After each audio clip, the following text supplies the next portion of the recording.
Woll, N6VI, amateur radio operator and Vice Director with the American Radio Relay League, the National Association of Amateur Radio. Welcome to part 2 of what happens to communications in a disaster.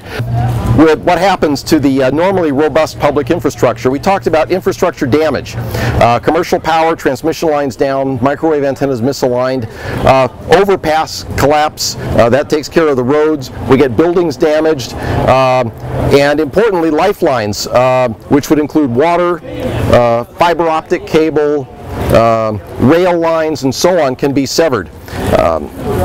What about backup generators? We talk about power. A lot of hospitals and other government buildings have backup generators. Well, that's fine, but if the fuel is stale, problem.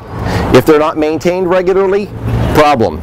They may not be tested in real conditions. There was a situation in which a hospital was going to try its emergency communication, and all of a sudden they found that some of the switches and breakers in the system couldn't possibly handle the capacity. They had misdesigned it, and they didn't know that. Fortunately, they found out before an actual disaster hit. Or what else can happen to generators?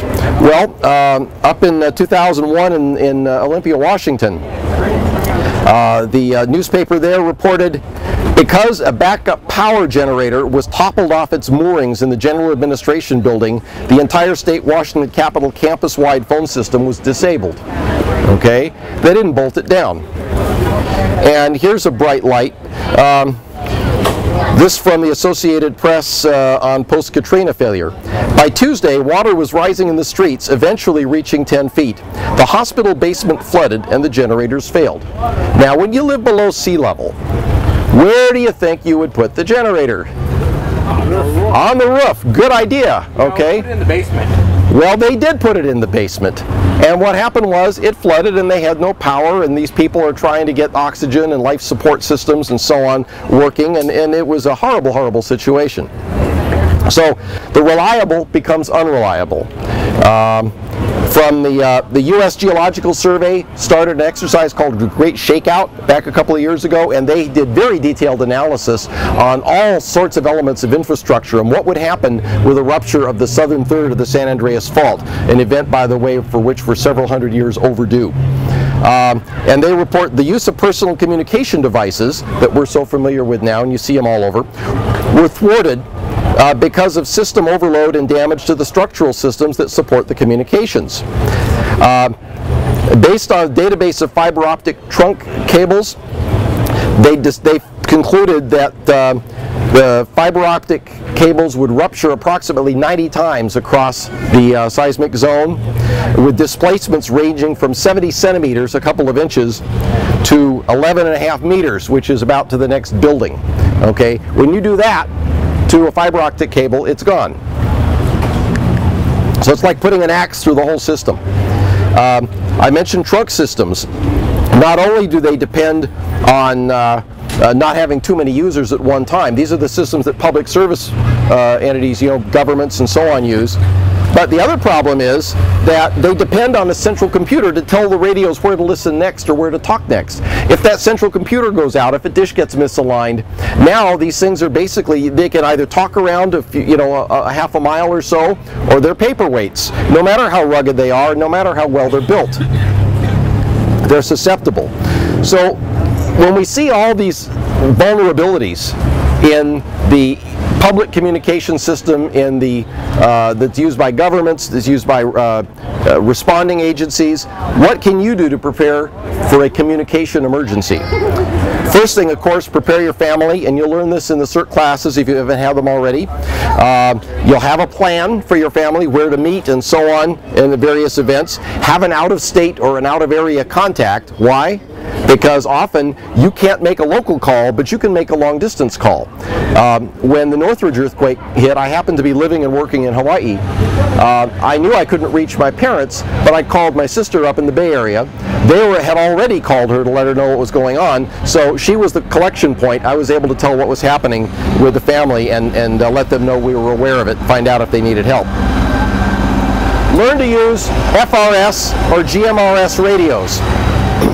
Now, despite what some of the sales hype on the packaging may tell you, FRS and GMRS radios are generally low power, short distance. You know, it may say umpteen miles, but that's advertising hype unless two of you are sitting on mesas 18 miles apart in the southwest Utah desert, okay? They're really good for tactical communications over a small area, like this business park right here, maybe the block that you live on, maybe within a couple of floors of an office building. But learn to use them properly. I've given some classes on for CERT teams on how to use those things, and that means learning a bit about radio protocol, how to use them efficiently, because there are only 14 FRS channels, I think, and if everybody's trying to use them at the same time, it's going to be a mess. You've got to keep it short, keep it concise, get the information across, try to make sure it's not misunderstood. And there are ways to do that, simple techniques. Hams practice them all the time, and you can too. Have a neighborhood watch program or get involved in a CERT program because this gets neighbors to know one another, you know their capabilities, and you start to get a feel for what communications might be needed. If you know there's somebody down the street that has a special needs person at home, maybe an elderly person who's not mobile, you know that they need evacuation or special help or power to run a life support machine, that's the sort of thing that the rest of the neighbors should know, because it's a hard time to find out when everything's shaking and everybody's concerned about their own well-being. Plan and practice using those bubble pack radios, whatever kind you end up getting. I mean, go and find out. Does it work if Joe's inside his house, if he's outside his house? Does it work on the next block? Start to map what areas are hot areas for radio, what areas are dead areas for radios. Then you don't end up wasting your time. It's one more piece of knowledge that you can use when the time comes. Find a local ham radio operator and ask him to help. Now, why would you team up with hams? Well, a couple of reasons. First, hams have way more frequencies to use than any of these public agencies. We're licensed in little chunks of spectrum from just above the AM broadcast band up to about the 10 gigahertz range, 10,000 megahertz, where the police, near where the police have their speed radar guns, and a lot of stuff in between. Hams can use multiple power sources. You know, I can run off. You can go into one of these office buildings, and they have the emergency exit lighting there. If I open that up, there's a couple of 12-volt gel cells in there. I can power a radio with that. I'm set up to do solar. I'm set up to basically be power independent for an indefinite amount of time. Hams have or can get training on proper protocol and disaster communications. And hams serve at no cost to the public. How do you find a ham? Well, the old way used to be you look around and you look for a big tower and antenna up in the air, but probably half the hams in the country or more have the entry-level license right now and typically are not on what we call the HF or long-distance frequencies, and so they don't have that big thing up. They may have a spike on the window, or they may have a little spike sitting on a cookie sheet on the refrigerator, who knows. Look for a call sign license plate. You see N6VI or KJ6IJJ or something like that on a license plate in a parking lot at the store or in your neighborhood. That's a ham.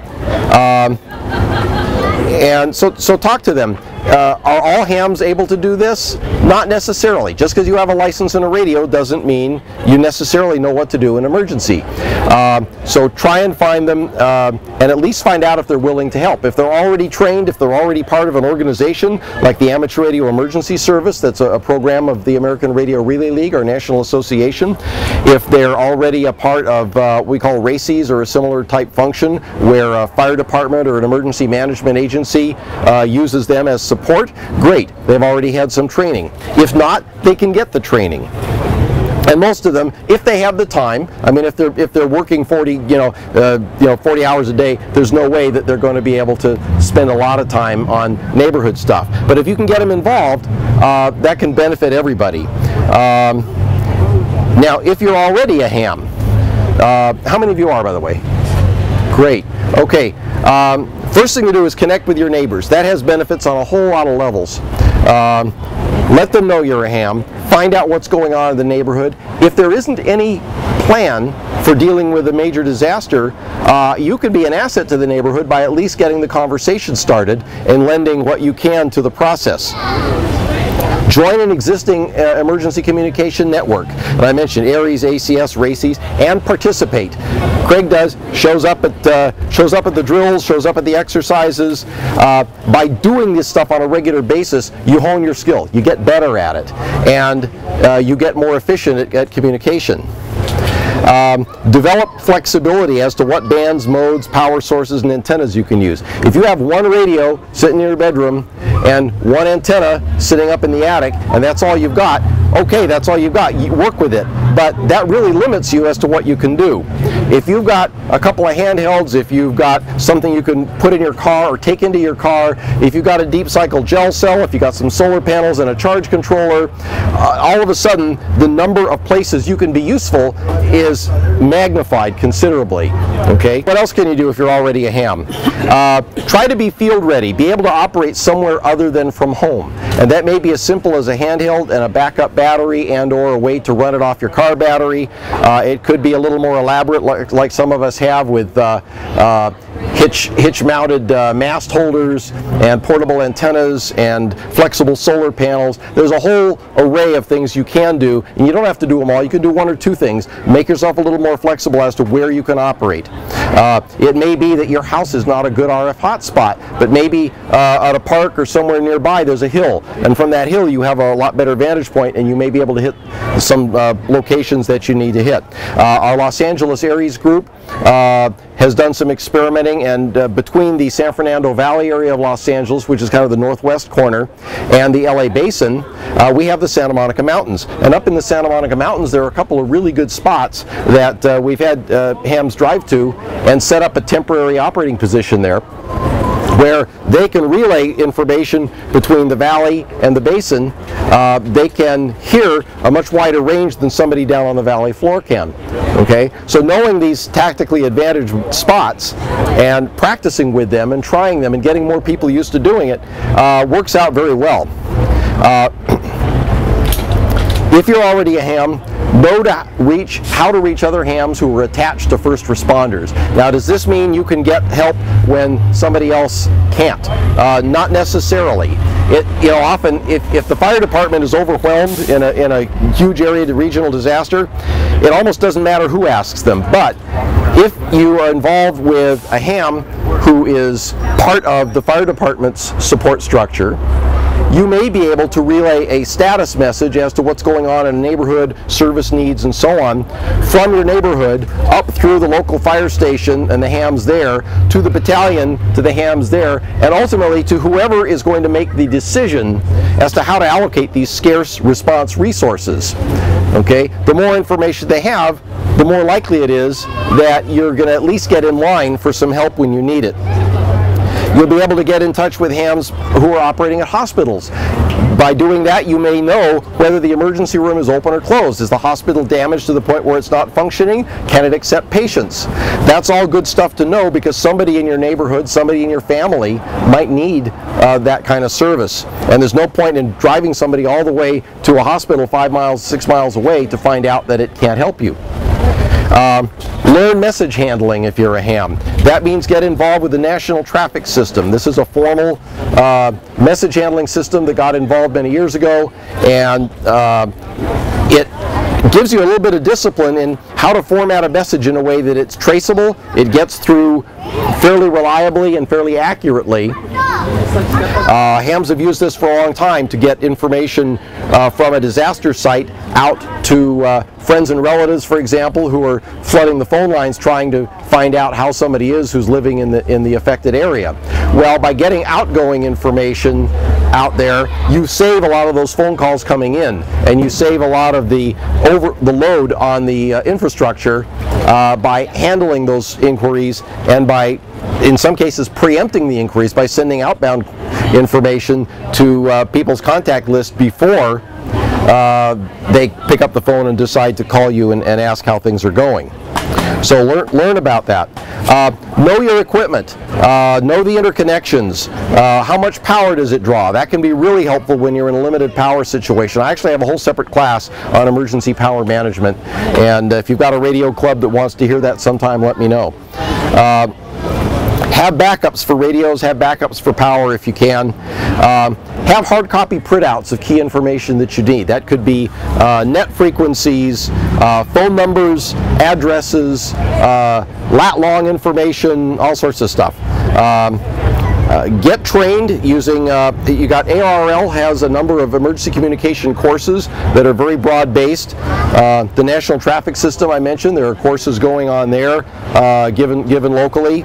FEMA has a number of classes that are designed for anybody involved in disaster response. These deal with the Incident Command System and the National Response Framework. Most of these can be taken in one evening online. You take a test, you get your certificate electronically. For those who are interested, IS 100, 200, 700, and 800 are the 4 that I would recommend to get started. That'll give you most anything you need to know, and it'll help you understand how the agencies are organized that you might have to interface with. American Red Cross, they have a number of classes on basically mass care, an overview of their mass care function, shelter operations. They even have a shelter simulation class where you role play. Why? Because I've seen people show up at ad hoc shelters wanting to help, and what do? They bring a bunch of pizzas from the local store. Well, they don't know that there are time and temperature rules for food, and anything outside that or anything where they can't show that it's been maintained within those temperature ranges has to be thrown out. And if they bring the pizzas and people come 4 hours later, I'm sorry, all that stuff goes in the trash. But if you had the class, not only would you know not to waste the time with that, you'd also know you'd be able to help with cot setup if it's going to be a true shelter, and you'd know the rules. You could help with the intake function as people come in. There are a lot of good things you can do. These are free classes from the American Red Cross. Look it up. Talk to your local chapter. They should be able to hook you up with the training. CERT, I mentioned earlier, Community Emergency Response Team. Learn how to, put out fires, basic fires before they become big ones. Basic search and rescue techniques. A lot of useful information as well as preparedness information. Get involved with your local organizations. Find out what training they have available. Our Amateur Radio Emergency Service Group has a lot of training, and we want people to be as knowledgeable as they can be, because you're going to be nervous enough and there's enough going on when the time comes. The better prepared you are, the more you can help yourself and help others. Have your credentials handy if you have them. If you're involved with a government-run group, have those credentials available. I actually take my FEMA certificates, I photo shrink them, and I stick them in a little lanyard. Have personal protective equipment, the basics, okay? Gloves, goggles, dust mask, and it can go on from there. I recommend having your vaccinations up to date. If in fact certain disasters happen, particularly the public water and sewer system, you can have a lot of nasty stuff floating around out there. And I personally have a spreadsheet that I keep current, and I monitor, when the color code gets yellow on a year, it means it's time to go and renew that thing. And I've got meningitis, typhus, Hep A, Hep B. I keep that stuff up to date. So wherever I end up, it's unlikely that I will fall victim to one of these things. It's also handy, by the way, if you travel, because if you travel and there's an outbreak in the country you're in, if you have that yellow card that shows you're currently vaccinated for these things, you may get a pass and come back in while everybody else is sitting in quarantine. So there's another benefit to it too. Water, have water, different kinds of water sources available, and the idea is, especially if you're going to end up helping at a shelter or a command post or something else, a local agency, if you don't want to show up and be a burden on them. Hi, where's my chair, where's my table, where's my food, where's my sleeping accommodations. Be as self-sufficient as you can be under the circumstances, so you're not a load, you're a help on the organization. I think that's about it for the formal stuff, so let me take questions at this point. Yes? In the beginning you said CEA, I think it was, an agency associated with RACES as opposed to ARES? Oh, ACS? ACS, what is it? That stands for Auxiliary Communications Service, and it's a program of the covered for liability protection for whatever acts you commit other than intentional harm to somebody, and you have workers' comp excess coverage. So there's some benefits to doing that. Other questions? Okay, that's it. Thank you, guys. Place. I was blowing fuses. I was missing rod. Okay. I blew one fuse and I blew the other side. Oh my. Yeah, he was here.